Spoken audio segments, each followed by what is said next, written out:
지난 영상들을 보니 그간 중남미에 소홀했더군요. 아즈텍을 무너뜨린 여인 말린체 이야기 고작 이 영상뿐입니다. 정말 흥미로운 주제들이 많은 지역인데 말이죠. 앞으로는 순차적으로 중남미 지역을 다뤄보려고 합니다. 그에 앞서 이 영상은 남미를 이해하기 위한 일종의 오리엔테이션입니다. 6개의 소주제로 나눠 가벼운 이야기들로 남미의 특성 파악부터 해보려고 합니다. 첫째, 남미는 우리가 지도에서 보는 것 이상으로 거대하고 나라도 모두 큼직큼직합니다. 우리가 흔히 접하는 세계 지도는 네덜란드의 지리학자 이름을 딴 소위 메르카토르 도법으로 그려졌습니다. 극지방으로 갈수록 크게 보이고 적도가 지나는 아프리카와 남미는 상대적으로 작아 보이는 왜곡이 생기죠. 암튼 남미는 아시아와 아프리카, 북미에 이어 네 번째로 큰 대륙이고 유럽과 호주 대륙을 합한 크기입니다. 이 넓은 땅에 수리남, 가이아나, 베네수엘라, 콜롬비아, 에콰도르, 페루, 볼리비아, 칠레, 아르헨티나, 파라과이, 우루과이, 브라질 등 단 12개국만이 있죠. 대륙 중에선 호주를 제외하면 가장 적은 숫자라 하나같이 땅덩이 크기가 어마어마합니다. 남미에서 가장 큰 나라인 브라질은 남미의 절반을 차지하면서 우리의 85배나 됩니다. 세계로 따지면 5번째 크기죠. 두 번째 큰 나라인 아르헨티나는 우리의 27배이고 세계 8위입니다. 세 번째인 페루는 우리의 12배이면서 세계 20위입니다.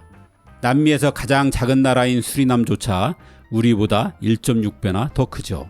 이 12개 나라에 약 4억 3천만 명이 살고 있습니다. 둘째, 남미는 같은 언어를 공유하지만 스페인어와 포르투갈어만 있는 건 아닙니다. 대부분이 아는 것처럼 브라질은 포르투갈어, 그 외에는 대개 스페인어를 사용합니다. 스페인어와 포르투갈어는 언어적인 유사성으로 인해 각자의 언어를 몰라도 어느 정도 의사소통이 가능하고 서로 쉽게 배울 수도 있습니다. 브라질에선 스페인어가 제2 외국어로 권장되고 있어 대학 나올 정도면 대개 스페인어를 제법 쓸 수 있다고 합니다. 하지만 남미 북쪽에 있는 가이아나는 영어를 쓰죠. 영연방 국가이기 때문입니다. 가이아나 옆의 수리남은 네덜란드어를 씁니다. 17세기 중반부터 1975년 독립할 때까지 약 300년간 네덜란드 식민지였기 때문이죠. 수리남 옆의 프랑스령 기아나는 국가는 아니지만 당연히 프랑스어를 쓰죠. 그 외에도 전체 인구 구성 중 원주민과 메스티소의 비율이 높은 페루, 볼리비아, 파라과이 등에선 케추아어, 과라니어, 아이마라어 등의 원주민 언어도 공용어입니다. 암튼 남미에는 약 450개의 언어가 많든 적든 지금도 쓰이고 있습니다. 셋째, 남미는 역사적, 정치적, 종교적 동질성을 갖고 있습니다. 남미의 나라들은 대부분 1820년도를 전후로 스페인과 포르투갈에서 독립했습니다. 남미 해방의 양대 영웅인 시몬 볼리바르가 콜롬비아, 베네수엘라, 에콰도르, 페루, 볼리비아를, 산마르틴이 페루, 아르헨티나, 칠레의 독립을 이끌었죠. 독립을 이끈 주체가 거의 같다 보니 독립의 전개 과정도 비슷비슷합니다. 이후의 정치 사회적 변화도 많이 닮았죠. 거의 모든 국가가 군사와 독재를 겪었고 극심한 정치 불안, 경제 양극화, 높은 실업률과 범죄율, 부정부패, 낮은 교육률 등에 여전히 시달리고 있습니다. 이 골치 아픈 문제들에 대해선 나중에 별도의 영상으로 다시 짚어보겠습니다. 남미를 식민 지배하던 나라가 스페인과 포르투갈로 단순하니 종교 역시 거의 비슷합니다. 스페인과 포르투갈의 종교인 가톨릭이죠. 남미 전체로 따지면 약 69%가 가톨릭 신자입니다. 하지만 가톨릭은 뚜렷한 하락 추세이고 개신교가 19%로 상승세입니다. 넷째, 복잡한 인종 구성은 남미 전체와 각국의 통합을 저해하는 요소입니다. 위치만 남미이지 우루과이와 아르헨티나는 사실상 백인의 나라입니다. 인구 구성비에서 각각 백인이 88%와 85%를 차지하죠. 칠레 역시 과반수 이상을 차지하는 백인이 절대적인 영향력을 행사합니다. 남미에서 인구가 압도적으로 많은 브라질 역시 약 48%라는 만만치 않은 백인 비율을 갖고 있습니다. 백인 인구만 따져도 남미에서 가장 많은 약 1억 명이나 됩니다. 브라질엔 일본인들도 200만 명이나 삽니다. 본토 외에 일본인들이 가장 많이 모여 사는 나라죠. 반면 볼리비아는 아메리카 원주민들이 과반 이상을 차지하는 유일한 나라입니다. 원주민들이 유독 볼리비아에 많은 건 안데스 산맥의 고산지대라 스페인의 정복 활동이 어려웠기 때문입니다. 볼리비아의 수도 라파스는 무려 해발 3,625m 높이에 있습니다. 세계에서 가장 높은 수도죠. 보통의 나라에선 집값에 전망 프리미엄이라는 게 있죠. 하지만 라파스에선 반대입니다. 숨쉬기가 조금이라도 나은 저지대가 부촌이고 고도가 높을수록 빈민촌입니다. 고지대라 좋은 건 축구할 때뿐입니다. 볼리비아는 1998년에서부터 2022년 월드컵까지 지역 예선에서 총 26승 27무 69패를 거두었습니다. 그런데 26승이 모두 라파스에서 벌어진 홈경기입니다. 브라질이고 아르헨티나하고 간에 볼리비아전은 그야말로 지옥의 원정 경기죠. 이외에 중남미 원주민과 스페인, 포르투갈계 백인과의 혼혈 일종인 메스티소가 다수를 이루는 나라는 파라과이, 에콰도르, 베네수엘라, 콜롬비아, 페루 등이 있습니다. 이외에도 여러 외국 혼혈과 아시아인들이 만만치 않은 비율로 섞여 있어 남미 전체로도 각 나라별로도 국민 통합에 어려움을 겪고 있습니다. 다섯째, 독립한 지 약 200년이 지나면서 각 나라가 받아든 성적표는 천차만별입니다. 남미의 공통적인 문제점 중 하나는 치안이 좋지 않다는 것입니다. 이는 대개 극단적인 경제적 불평등에서 기인합니다. 남미에서 가장 위험한 국가는 조사 방법에 따라 조금씩 다를 수 있지만 보통 베네수엘라, 콜롬비아, 브라질이 차례로 꼽힙니다. 이들 나라에선 무장강도, 납치, 사기, 절도, 소매치기가 빈번하죠. 반면 가장 안전한 나라는 그 어떤 조사를 하더라도 우루과이, 칠레, 아르헨티나가 차례로 꼽히고 있습니다. 하지만 그렇다고 우리 정도의 안전도를 기대해선 안 됩니다. 남미에서 가장 안전하다는 우루과이조차 미국 국무부가 지정한 여행주의 2등급 국가이고 세계에서 47위 정도의 안전도를 갖고 있습니다. 사실 브라질은 땅 크기로 보나 인구로 보나 군사력으로 보나 GDP로 보나 단연 남미에서 완탑인 국가입니다. 하지만 전체적인 삶의 질을 따져볼 때 칠레, 우루과이, 아르헨티나가 남미에서 가장 살기 좋은 국가라는데 별 이견이 없습니다. 여섯째, 누가 누구를 싫어하는지 알면 남미인의 국가 간의 묘한 역학관계를 짐작할 수 있습니다. 국경을 접한 나라들이 사이가 나쁜 건 흔한 일입니다. 아무래도 영토 분쟁이 일어나기 쉽기 때문입니다. 남미에서도 마찬가지입니다. 이런 면에서 아르헨티나는 묘한 존재입니다. 국경에 상관없이 남미에서 가장 미움을 많이 받는 나라이기 때문입니다. 거리가 먼 중미 국가들한테도 마찬가지이죠. 아르헨티나는 남미에서 유럽 이주 백인의 비중이 가장 높은 나라 중 하나입니다. 다른 국가들은 아르헨티나에 대해 중남미의 일원이 되길 원치 않는 유럽 국가라고 생각합니다. 그간 아르헨티나가 보인 우리는 너희와 달라식의 오만함 때문입니다. 하지만 잇따른 경제 실패로 아르헨티나의 콧대는 최근 많이 낮아졌습니다. 요즘 아르헨티나인들은 우리야말로 아르헨티나를 가장 싫어하는 사람들이라고 자조적으로 말하곤 합니다. 남미에는 반칠레 정서도 있습니다.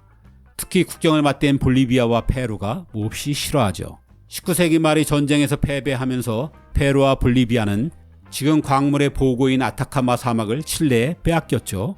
이 바람에 볼리비아는 바다가 없는 내륙 국가가 되었으니 그 원한이 굉장히 깊습니다. 여기에 페루와 볼리비아인들이 일자리를 찾아 대거 칠레로 이주하면서 발생한 차별 문제도 있습니다.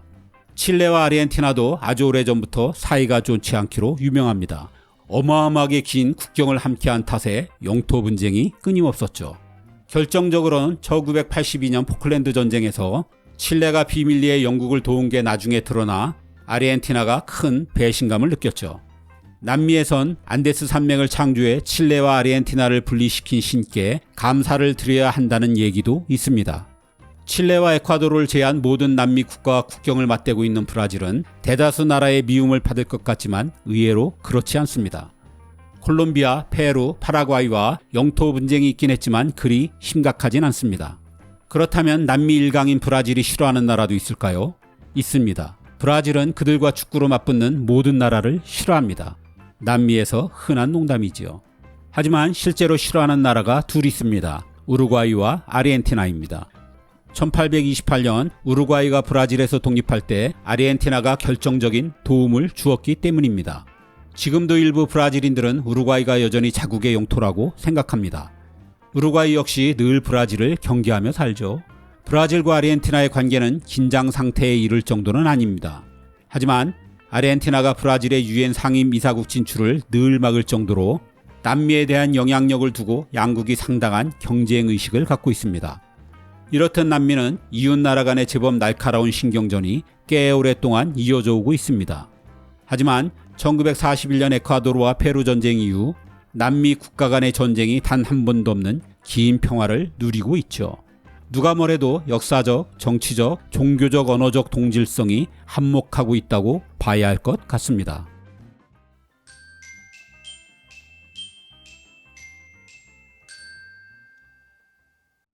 2차 대전 사망자가 최소 5,500만 명입니다. 이 중 유대인이 600만 명입니다. 최소 100만 명이 이 엄청난 전쟁 범죄에 가담했습니다. 그중 기소된 나치 전범은 20만 명이 넘지 않습니다. 영국의 역사학자 메리 풀브룩의 연구에 의하면 이 중 유죄를 받은 자는 고작 2만여 명이고 3년 이상의 징역형을 받은 자는 채 600명이 되지 않습니다. 여러 이유가 있지만 중형을 받을 주요 전범의 다수가 유럽을 빠져나간 게 컸습니다. 그중 가장 많은 숫자가 남미의 끝 아르헨티나로 갔습니다. 왜 그 먼 아르헨티나였을까요? 아르헨티나로 도망친 나치 전범은 무려 5천여 명입니다. 독일 검찰이 아르헨티나의 부에노스아이레스에서 찾아낸 비밀 문서에서 그 명단이 드러났습니다. 이에 의하면 1940년대에 남미로 도피한 나치가 9천여 명이나 되었습니다. 아르헨티나 외에도 브라질의 2천여 명, 칠레의 1천여 명, 나머진 우루과이, 파라과이 등에 숨었습니다. 이 중엔 유대인 학살의 핵심인 아돌프 아이히만, 인체의 실험으로 악명을 떨친 요제프 맹겔레, 나치의 비밀경찰 게슈타포의 수장인 발터라우프 등 수백 명단의 최상단에 있는 전범들이 망라되어 있었습니다. 이들이 남미 끝까지 온 건 일단 유럽에서 멀다는 게 한 요인이었습니다. 나치의 이를 가는 러시아, 프랑스, 영국의 체포를 피하려면 일단 유럽에서 가장 멀리 떨어져야 했습니다. 남미 국가는 2차 대전 당사자가 아니었기 때문에 아무래도 전범 문제에 무관심했고 유럽 국가들의 영향력도 미미했습니다. 땅도 어마어마하게 넓고 외진 곳도 많고 사막, 정글 등 지리적 특성도 다양해 이들을 추적 체포하는 것도 어려웠습니다. 이것만이라면 나치 전범들이 남미를 택하진 않았을 것입니다. 만약 이들이 아프리카나 아시아로 왔다면 피부색이 달라 금방 눈에 띄었을 것입니다. 그래서 피부색이 같은 유럽 외의 백인 나라가 필요했습니다. 그게 딱 남미, 아르헨티나, 브라질, 우루과이, 파라과이, 칠레 등이었습니다. 백인 우월주의에 찌든 나치들이 봤을 때 백인들이 사는 남미는 세계에서 몇 없는 문명 세계였습니다. 그 중에도 아르헨티나는 웬만한 유럽보다 더 부유해 더욱 매력적이었습니다. 걸핏하면 국가 부대에 몰리는 지금의 아르헨티나와 그때의 아르헨티나는 완전히 다른 나라입니다. 이탈리아 원작이지만 우리에겐 일본 애니메이션으로 유명한 엄마 찾아 산말리가 기억나시나요? 주인공이 아르헨티나의 가정부로 일하러 간 이탈리아 엄마를 찾아 떠난 모험 이야기죠. 1913년에 지하철이 개통되었을 정도로 당시의 아르헨티나는 세계적인 부국이었습니다. 많은 나치 전범들은 유대인을 약탈한 자산을 갖고 아르헨티나로 왔습니다.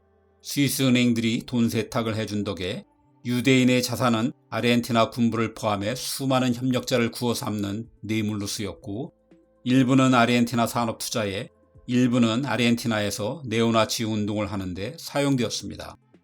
이 부유한 나치 잔당들은 아르헨티나 최고의 휴양 도시이자 초콜릿으로도 유명한 바릴로체에서 주로 여유 있는 삶을 즐겼습니다. 이들이 아르헨티나를 도피처로 정한 보다 더 결정적인 이유가 있습니다. 그건 이미 아르헨티나에 수많은 독일계 이주민들이 정착해 있었다는 점입니다. 특히 1차 대전 후 수많은 독일인이 아르헨티나로 이민을 떠났습니다. 패전에 절망한 사람들이 새로운 터전을 찾아 멀리 아르헨티나까지 간 거죠. 나치가 들어선 뒤엔 징집을 피하려고 떠난 사람도 있고 2차 대전 말미엔 러시아의 보복을 피하려는 사람들이 또 대거 아르헨티나로 향했습니다. 이렇게 형성된 아르헨티나 독일계 이주민이 당시 수십만 명이었습니다. 한편 히틀러의 박해를 피해 독일에서 넘어온 유대인도 4만 5천 명 정도가 있었습니다. 하지만 남미에도 반유대주의가 조장되면서 아르헨티나엔 나치 이념을 신봉하는 독일계가 무척 많았습니다. 이들의 적극적인 협조 덕에 나치 전범들이 쉽게 아르헨티나에 정착할 수 있었죠. 그래서 아르헨티나로 도망온 나치 중엔 유독 이름조차 바꾸지 않거나 숨어 살기는커녕 사업 등 활발한 사회 활동을 한 자들도 많았습니다. 지금도 아르헨티나엔 독일계가 350만 명 이상으로 인구의 약 8%를 차지하고 있습니다. 하지만 여러 우호적인 환경에도 불구하고 각국 지도자의 묵인 혹은 협조 없인 그 많은 나치 전범이 남미에 안착하는 건 불가능했을 것입니다. 당시 남미 대통령들은 대부분 군 출신의 독재자들로 사실상 파시스트들이었습니다. 그래서 이들은 근본적으로 히틀러를 추종하는 열혈 팬들이었습니다. 유대인 난민을 거부했던 브라질에 무려 4만여 명이 가입된 나치당이 있었던 것도 이런 분위기와 무관치 않습니다. 독일을 제외한 최대의 나치당이죠. 특히 아르헨티나 대통령인 후안 페로는 2차 대전 초기 이탈리아 주재 대사관이 무관으로 근무하면서부터 베니토 무솔리니와 아돌프 히틀러의 이념에 빠져들었습니다. 페로는 아르헨티나에서 거대한 퍼레이드와 집회를 자주 열어 파시스트적인 면모를 여실히 드러내기도 했습니다. 페로는 독일의 패배로 전쟁이 끝나자 곧바로 나치들을 데려오기 위한 조직을 만들었습니다. 이게 그 유명한 레드 라인입니다. 이 쥐구멍 라인은 아르헨티나 군부와 바티칸, 국제 적십자사가 한 팀이었습니다. 우선 아르헨티나 추기경과 오스트리아 주교가 바티칸이 발급한 가짜 신분증을 전범에게 마련해 줍니다. 전범은 이 신분증으로 이탈리아나 스페인의 항구로 안전하게 이동합니다. 이곳에서 전범은 국제 적십자사가 발급하고 아르헨티나 관광 비자가 찍힌 가짜 여권을 들고 부에노스아이레스로 가는 증기선에 탑니다. 아르헨티나로 온 대부분의 나치 전범이 이런 과정을 밟았습니다. 페로는 미국과 소련의 충돌로 머지않아 3차 대전이 일어날 수도 있다고 생각했습니다. 그때를 위해서라도 전쟁 경험이 풍부한 군인이 아르헨티나에 필요한데 그게 마침 나치였던 거죠. 군사 외에 과학과 기술 등 전문 지식을 가진 자라면 누구라도 국가 발전에 도움이 될 거라고도 여겼습니다. 물론 경제적 동기도 있습니다. 추정상 나치가 가져온 돈이 최소 1조 원입니다. 어떤 형태로든 보호비를 받았을 것이란 짐작은 어렵지 않게 할 수 있습니다. 이렇게 해서 아르헨티나를 비롯한 남미의 나치의 주요 전범들이 대거 은신처를 마련할 수 있었습니다. 하지만 전후 나치를 환영한 나라는 이곳 말고도 여럿이었습니다. 유럽에선 스위스와 스페인이 대표적인 나라입니다. 스위스는 전쟁 중 중립을 표방했지만 지도자 중에선 친나치 성향인 자들이 꽤 많았습니다. 스위스는 전쟁 내내 나치가 약탈한 금을 매입해주면서 경제적인 협력관계를 유지했습니다. 전후에도 스위스는 주로 나치들을 일시적으로 숨겨주거나 돈 세탁하는 업무를 맡았습니다. 스페인은 전후에도 프란시스코 프랑코 총통의 파시스트 지배가 계속되었습니다. 이들은 독일, 이탈리아와 사실상 한편이었습니다. 많은 나치 전범들이 프랑코가 보호해주는 스페인으로 우선 모험을 피했습니다. 남미만큼이나 나치 잔당들은 아랍에서도 귀한 대접을 받았습니다. 4,000명이 넘는 나치들이 이집트와 시리아 등으로 흩어졌습니다. 아랍은 나치 독일을 영국 제국주의의 지배에서 벗어나게 해줄 해방군으로 생각하기도 했습니다. 2차 대전 후는 팔레스타인에 이스라엘이 건국되면서 아랍의 반유대주의가 극심하던 때였습니다. 그러니 유대인을 학살한 나치는 자신들의 친구였습니다. 이슬람으로 개종한 나치 잔당들은 아랍의 군부 독재자 휘하에서 군대를 훈련하고 정보부와 비밀 경찰을 조직하고 고문 기술을 가르쳤습니다. 나치를 스카우트한 나라 중엔 소련과 미국도 있습니다. 한창 냉전 중이던 소련과 미국은 주로 독일의 과학 두뇌들을 경쟁적으로 모셔갔습니다. 우선 소련이 오스와비아킴이라는 작전으로 2200여 명의 독일 과학자와 엔지니어 등을 포섭해갔습니다. 이에 미국은 페이퍼클립 작전으로 맞섰습니다. 미국 중앙정보국인 CIA가 나서 신분을 세탁한 다음 1600여 명을 데려갔습니다. 소련이 먼저 인공위성을 쏘아올린 터라 다급해진 미국은 로켓과 항공우주 과학자들을 특히 우대했습니다. 수많은 사상자를 낸 미사일을 만들었던 독일의 과학자들은 당연히 아무도 기소되지 않았습니다. 남미로 간 나치들은 극히 일부를 제외하곤 여생을 편안히 마칠 수 있었습니다. 아랍으로 간 나치들은 독재자들과 함께 권력을 누리며 서구의 소환으로부터 철저한 보호를 받았습니다. 미국으로 간 나치들은 나사 등에 근무하며 오히려 미국을 발전시킨 과학자로 존경받았습니다. 다시 말하지만 2차 세계대전 사망자가 최소 5,500만 명이고 3년 이상의 중형을 받은 나치 전범은 고작 600명도 되지 않습니다. 자국의 이익만이 판치는 국제사회에 과연 정의란 게 있기나 한 건지 모르겠습니다.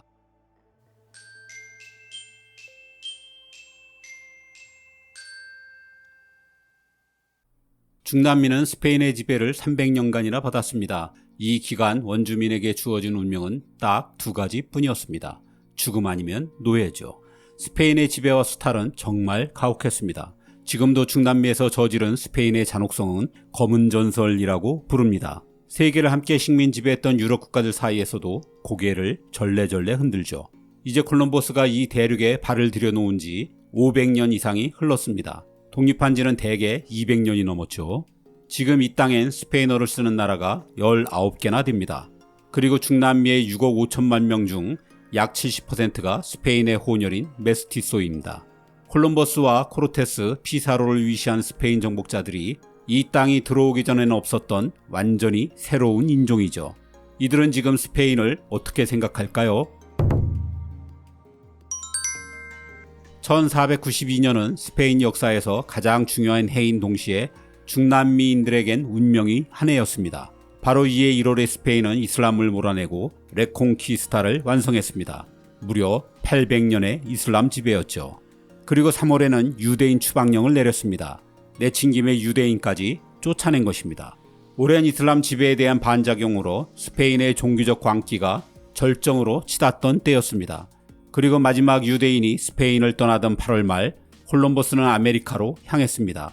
아주 한참 후에야 밝혀졌지만 이 모든 게 중남미 원주민들에겐 최악의 역사 전개였죠. 사실 스페인은 콜럼버스를 지원할 만한 형편이 아니었습니다. 이슬람과 싸우느라 국가의 체계도 재정도 취약했죠. 당시 오스만 투르크 제국이 동방무역로를 이탈리아 도시국가들이 지중해 무역을 장악하자 이제 갓 국토를 회복한 스페인은 유럽에서 더 이상 할 수 있는 게 없었습니다. 게다가 옆나라 포르투갈의 해양 진출은 스페인을 무척 초조하게 만들었습니다. 뭐라도 해야 했던 다급한 처지에 스페인은 콜럼버스의 황당한 제안에 도박을 건 셈이죠. 때문에 스페인의 아메리카 지배는 초장부터 한계에 부딪혔습니다. 무엇보다 스페인 정부는 엄청나게 큰 아메리카 대륙을 관리할 돈도 행정력도 없었습니다. 종교적 감정이 없어 미래를 생각지 않은 유대인 추방이 사태를 더욱 악화시켰죠. 유대인이 사라지자 세금을 거둘 사람도 세금을 낼 사람도 돈을 빌려줄 사람도 사라졌습니다. 네덜란드로 건너간 이들의 후손은 해상 강국을 만들어 스페인의 몰락을 가져오는데 한몫하게 되죠. 어쨌든 이렇게 되자 당장 스페인 왕실의 돈줄부터 말라버렸습니다. 이 말은 정부 차원에서 스페인이 중남미의 식민지를 관리할 수 없게 되었다는 뜻입니다. 그래서 식민지는 전적으로 정복자들의 손에 맡겨졌습니다. 수탈물의 20%만 스페인 왕실에 보내면 나머지는 모두 정복자들의 차지였지요. 스페인의 지배가 유독 잔인했던 게 바로 이런 이유 때문입니다. 한편 북미에서도 원주민 대학살이 일어난 건 마찬가지이지만 남미와 같은 대규모의 혼혈은 없었습니다. 미국과 캐나다엔 초반부터 가족 단위로 이주한 사람이 많았기 때문입니다. 하지만 중남미의 스페인은 남성으로 짜인 군인들이 중심이었죠. 초기 이주자들 역시 백인 남성들이 대부분이었고요. 이들이 정착하는 과정에서 대규모의 혼혈이 일어난 것입니다. 스페인은 이미 이슬람의 지배를 받던 시절 대대적인 혼혈을 경험한 터라 이에 대한 거부감이 적었습니다. 피가 강제로 섞여본 적이 없는 영국이나 프랑스, 독일 등과는 사정이 좀 다르죠. 이렇게 태어난 메스티소가 이제 중남미의 다수가 되었습니다. 메스티소의 조상을 보면 거의 모두가 아버지는 스페인 피이고 어머니는 원주민의 피입니다. 조상으로서의 스페인과 정복자로서의 스페인. 어느 한쪽을 편들려면 어느 한쪽을 부정해야 하는 혼란스러운 정체성을 대부분이 갖고 있는 거죠. 그래서 중남미 국가들에선 스페인의 피가 어느 정도 섞여 있느냐에 따라 각국마다 스페인에 대한 인식이 조금씩 다릅니다. 그럴 만도 한 것이 스페인은 혼혈 정도에 따라 계급을 나누는 엄격한 카스트 제도를 식민 통치 기간 내내 운영해 왔습니다. 스페인 본토에서 건너온 백인이 당연히 최상위죠. 그리고 백인 사이에서 태어나더라도 중남미 태생이라면 그보다 한 단계 낮은 대우를 받았습니다.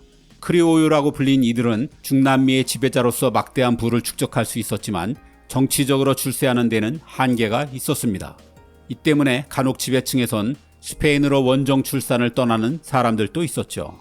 아무튼 이에 대해 불만을 품은 크리오요들이 나중에 중남미의 독립을 주도하게 됩니다. 이 지배층 아래로는 스페인 백인과 원주민 사이의 혼혈인 메스티수가 있죠. 아즈텍을 무너뜨린 여인 말린체의 이야기 영상에서 말씀드린 것처럼 정복자 에르난 코르테스의 자식들 같은 특별한 예를 빼곤 대부분이 비참한 생활을 했습니다. 하지만 피가 전혀 섞이지 않은 원주민들보다는 그래도 대우가 훨씬 나았죠. 스페인의 이 카스트 제도는 사실상 지금도 중남미에 남아 있습니다. 백인들에 대한 부의 편중과 백인들의 지배 카르텔은 중남미 빈곤의 주요 원인이죠. 조금이라도 나은 대우를 받기 위해 원주민들이 메스티소로 등록하는 바람에 메스티수가 실제보다 과다 집계되는 경향도 있습니다. 아무튼 이런 역사적 배경으로 인해 백인이 다수를 차지하는 우루과이, 아르헨티나, 코스타리카, 푸에르토리코, 칠레, 브라질 등에선 스페인의 상당히 우호적인 분위기입니다. 이들 중 일부 부유층과 보수층에선 스페인을 모국이라고 지칭하는 사람들도 상대적으로 많죠. 메스티소가 다수인 엘살바도르, 온두라스, 에콰도르, 니카라과, 파라과이, 콜롬비아, 베네수엘라 등에선 스페인에 대한 호의적인 시선이 아무래도 백인들이 많은 국가보단 확실히 떨어집니다.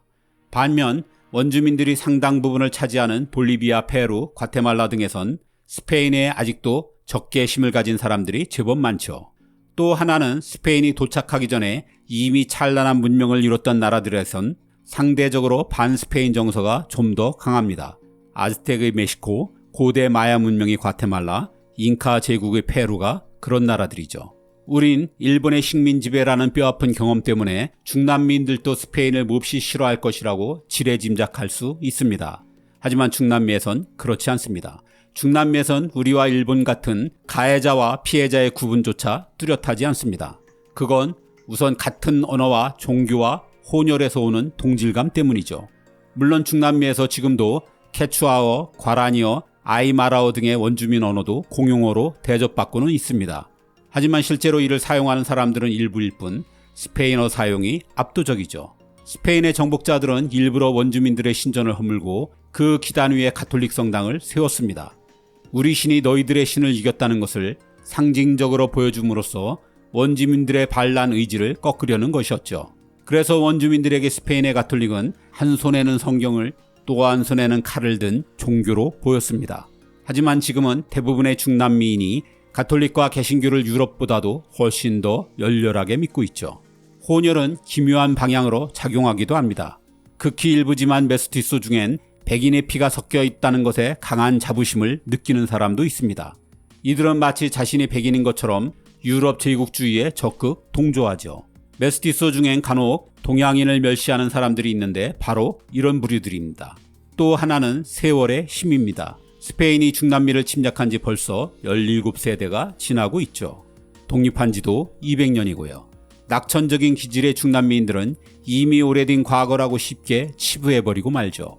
게다가 교육열이 낮아 역사 교육을 제대로 받지 못하는 사람이 많다는 점도 있습니다. 마지막으로 스페인의 정치적 영향력이 적기 때문입니다. 그만큼 이 지역에서 스페인의 존재감이 별로 없어 현실적으로 부딪힐 일이 거의 없습니다. 미국은 고사하고 중국보다도 영향력이 적죠. 1991년 스페인의 주도로 중남미 국가들이 정기적으로 참가하는 이베로아메리카 정상회의를 개최하면서 중남미에 대한 투자를 늘리고 있지만 큰 효과는 없습니다. 그러니 과거 식민지에서의 반미나 반프랑스, 반영국 정서에 비해 반스페인 정서는 훨씬 낮습니다. 정리하자면 과거 스페인이 인종학살과 문명 파괴, 자원 약탈을 저지르긴 했지만 지금의 중남미인들은 큰 적대감이 없습니다. 여전히 오만하지만 그나마 유럽에서 정서적으로나 문화적으로 가장 가까운 나라, 이 정도가 중남미가 스페인에 대해 가진 대체적인 인식이라고 할 수 있습니다.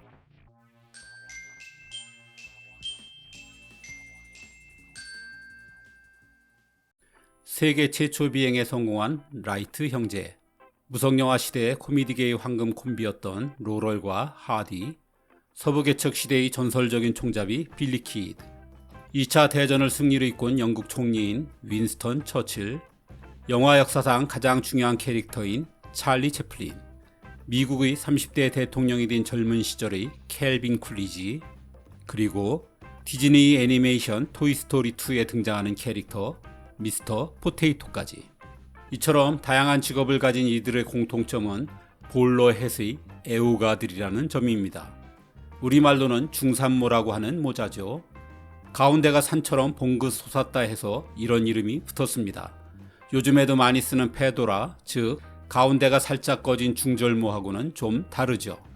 암튼 이 인물들의 또 하나의 공통점은 백인 남자들이라는 것입니다. 이 볼러햇은 19세기 말부터 20세기 초까지 노동자들은 물론 은행원들과 정부 관리까지 백인 남자라면 누구나 즐겨 쓰던 모자였습니다. 이 시기 반짝 인기 후 백인 사회에서 사라졌던 이 모자는 지금 엉뚱한 곳에서 엉뚱한 사람에 의해 여전히 사용되고 있습니다. 중남미, 특히 볼리비아와 페루 원주민들 여성들의 머리 위에서 말입니다. 뚱뚱한 몸매에 흘러내릴 듯 간신히 머리에 매달려 있는 이 작은 모자. 그래서 어딘가 심히 언밸런스하게 보이는 이 여인들의 모습은 오늘날 중남미를 상징하는 아이콘입니다. 그럼 이 백인의 모자가 어떻게 해서 원주민 여성들의 패션 아이템이 된 것일까요? 그리고 어떤 의미가 있는 걸까요? 볼러 모자는 1849년 영국의 귀족인 에드워드 코크의 주문에서 비롯되었습니다. 코크는 큰 수렵장을 가진 거부였습니다. 그는 산림관리원들을 위해 나무에 머리를 부딪혀도 안전한 튼튼한 모자가 필요했습니다. 나뭇가지에 걸려 모자가 잘 벗겨지지도 않아야 했죠. 런던의 모자 장인인 볼러 형제가 이 주문대로 동물성 지방을 굳혀 모자를 단단하게 만들었습니다. 그리고 나뭇가지에 잘 걸리지 않도록 챙을 작게 했죠. 그래서 모자 이름이 제작자를 따 볼러햇이 되었습니다. 당시로선 혁신적인 기술로 만든 볼러햇에 에드워드 코크는 대만족했습니다. 이에 용기를 얻은 볼러 형제는 이 모자의 대중화에 나섰습니다. 그들의 기대대로 볼러햇은 우선 노동자 계층에서 큰 인기를 얻었습니다.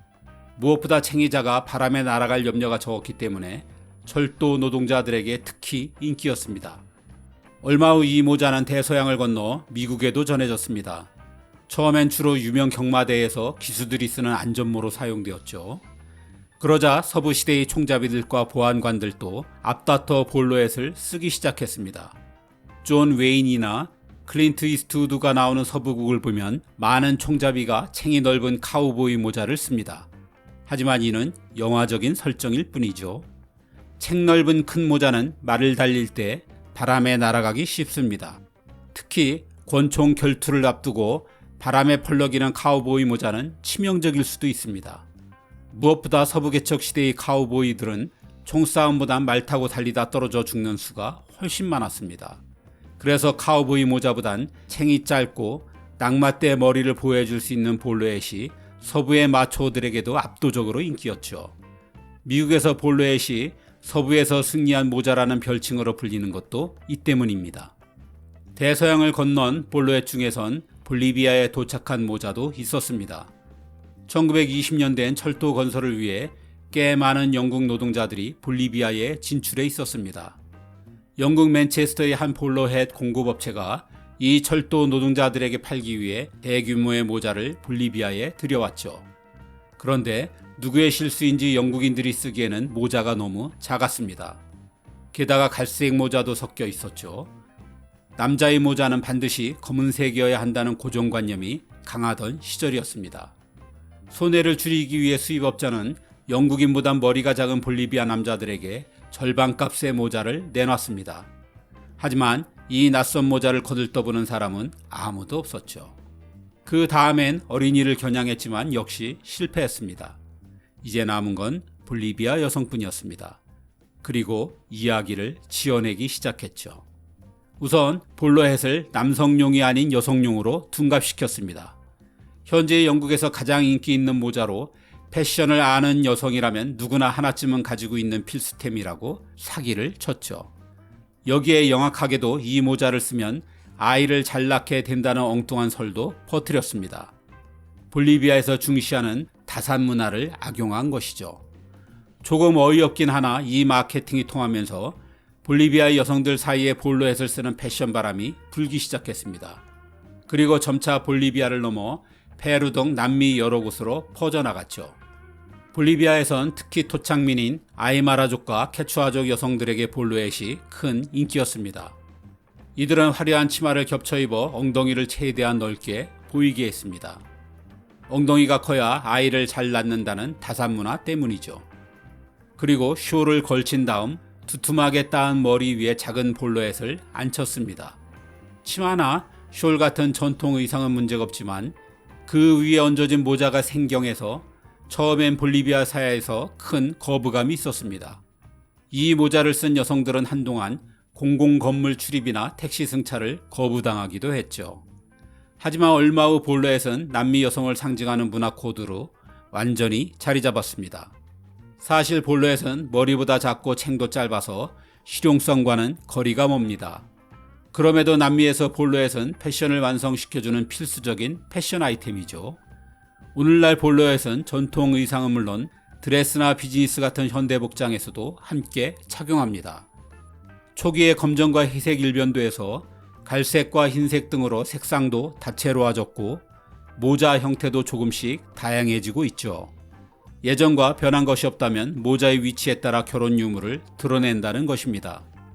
모자를 머리 위에 똑바로 쓰면 결혼했다는 뜻이고 옆으로 비스듬히 쓰면 미혼이나 과부 등 독신임을 나타내죠.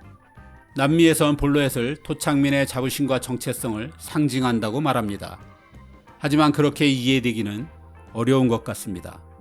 남미 여행 중 이런 모자를 쓴 여인을 만날 때마다 전 남미를 정복한 유럽의 모습 같다는 생각이 늘 들곤 했습니다. 마치 잉카와 마야의 신전을 허물고 그 위에 일부러 정복자들의 교회를 세운 것처럼 말입니다. 그래서 남미 여성들의 머리에 얹힌 이 자그마한 모자는 약간 코믹하면서도 한편으론 남미의 슬픈 역사를 나타내는 상징물처럼 보였습니다.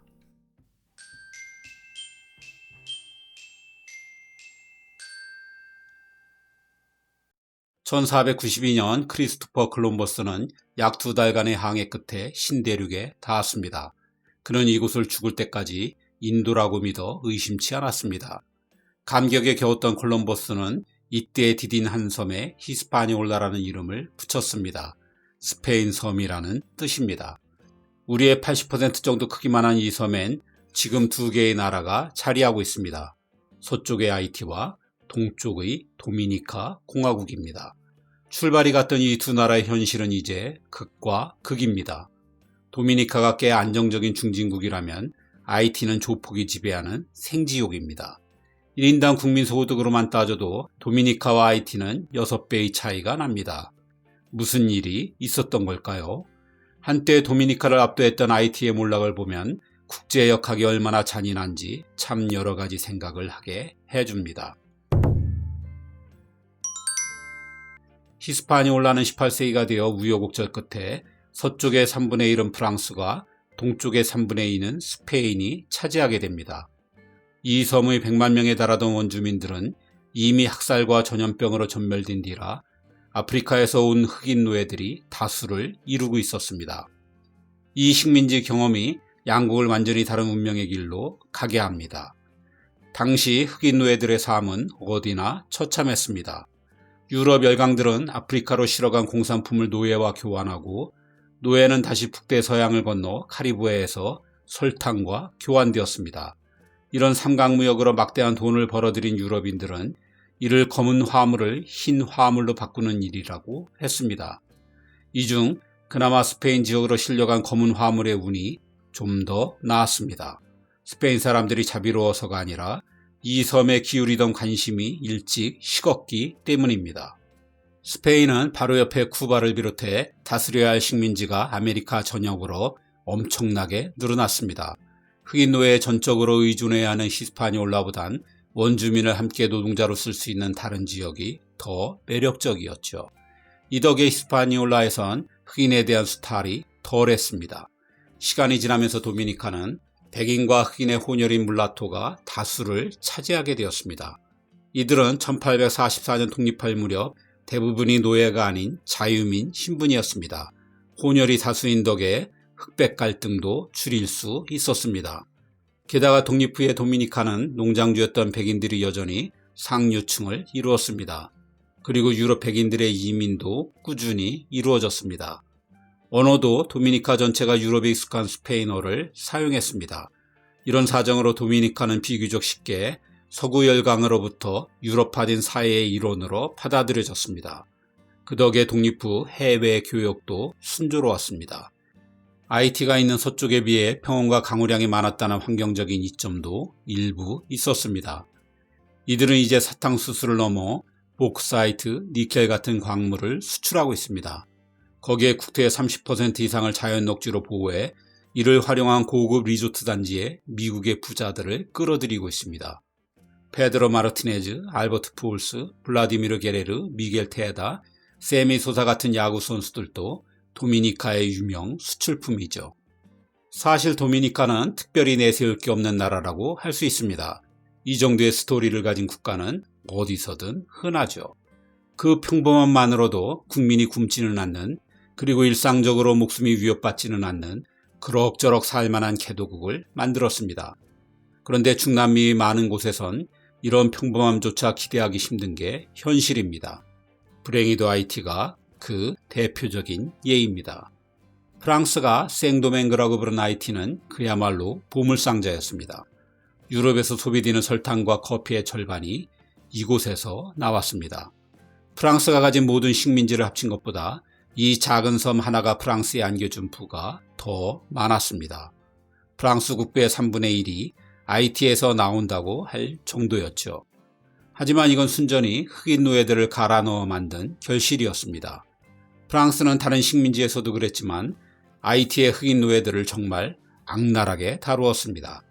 혹독한 노동에 당시 흑인 노예의 평균 수명이 채 20살도 되지 않았습니다. 빈자리는 아프리카에서 삼각무역을 통해 데려온 또 다른 노예로 채워 넣었습니다. 혼혈이 다수를 이루는 다른 중남미 국가들과 달리 아이티만 유독 흑인이 다수인 이유가 바로 이것입니다. 후손을 남길 새도 없이 일찍 죽어나가서이죠. 상황이 이랬으니 흑인들의 백인에 대한 적개심은 커져만 가는 게 당연했습니다. 노예 처지에선 일하다 죽거나 싸우다 죽거나 매한가지였죠. 마침내 1804년 아메리카 최초의 흑인 주권 국가로 독립한 아이티는 그간 자신들을 괴롭혀온 프랑스 백인 농장주들을 대부분 처형해버렸습니다. 이후 아이티는 자의반 타의반으로 고립의 길을 가게 됩니다. 독립한 아이티는 국경부터 폐쇄했습니다. 무엇보다 그간의 식민지 역사와 노예제 경험으로 외국인, 특히 백인들이 두려웠습니다. 그래서 도미니카와 달리 그 어떤 백인들의 이주도 허용하지 않았습니다. 당연히 외국인들의 토지 소유는 물론 투자도 금지했습니다. 결과론이지만 이게 아이티의 발목을 잡았습니다. 같은 섬의 도미니카는 교역에 적극 나선 유럽 이민자들로 경제 발전을 이룰 수 있었습니다. 나중에 이들이 시민사회를 이룬 덕에 아이티와 같은 장기 독재를 겪으면서도 끝내 민주주의를 회복해내기도 했죠. 반면 아이티는 정부를 이끄는 지도자부터 일반인들까지 교육을 제대로 받은 사람이 사실상 없었습니다. 특히 경제에 관한 무지가 아이티를 시작부터 곤경에 처하게 했습니다.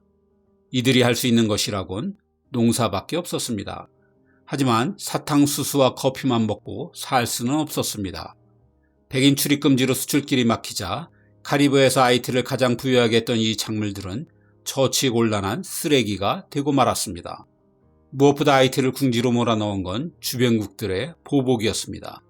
식민 제국들은 도미니카를 유럽화된 사회로 분류한 반면 아이티는 상종 못할 아프리카 사회로 여겼습니다. 백인들에게 적대적인 데다 그들에게 낯선 크리오어를 사용했기 때문입니다.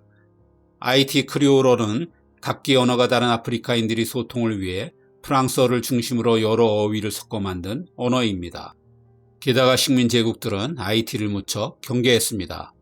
아이티에서 일어났던 노예 반란이 자국의 식민지에서도 일어날까봐 두려웠던 것입니다. 그래서 유럽은 아이티를 의도적으로 왕따시켜 그 어떤 나라에서도 사탕수수와 커피를 사주지 않았습니다. 프랑스의 해상 봉쇄까지 겹쳐 다른 수단을 찾을 수 없었던 아이티는 결국 굴복하고 말았습니다. 프랑스를 쫓아내고 20여 년을 버티던 IT는 1억 5천만 프랑을 지불하고 제국들로부터 독립을 승인받기로 했습니다. 프랑스에선 이를 노예와 농장을 잃은 대지주들의 손실금 혹은 근대화 보상금이라고 했습니다. 나중에 일부 깎기는 했지만 IT는 이걸 무려 123년에 걸쳐 갚아야 했습니다. 프랑스에 지불해야 할 돈이 때론 IT의 한 해 국가 예산의 80%를 차지하기도 했고 현금이 부족해 프랑스, 미국, 독일의 은행에서 고금리로 돈을 빌려야 하기도 했습니다. 이게 IT가 지금까지 가난과 혼란에서 벗어나지 못한 근본 원인입니다. 자신을 수탈한 국가로부터 배상금을 받기는커녕 오히려 출발부터 막대한 빚을 짐으로써 그 어떤 경제대책도 백약이 무효였고 경제의 기반도 완전히 무너졌습니다. 이를 만회하기 위해 무리하게 도미니카를 여러 차례 침공, 국경을 맞댄 두 나라의 사이도 극히 좋지 않게 되었습니다. 역사상 최초의 해방노예 국가라는 적지 않은 의미에도 불구하고 IT는 이후 배상금의 늪에서 헤어나오지 못하며 국내 정치 불안에도 시달렸습니다. 수십 차례의 쿠데타를 겪는 가운데 특히 디발리의 부자의 30여 년에 걸친 장기 독재가 IT를 완전히 망가뜨렸습니다. 인류 역사상 최악의 독재자 중 하나인 디발리에는 재임 기간 중 3만 명 이상을 학살했으며 IT인들의 유일한 수입원인 농장을 독식해 배상금과 함께 오늘날 IT 가난의 두 원흉으로 꼽히고 있습니다. 게다가 미국의 책임도 결코 가볍다고 할 수 없습니다.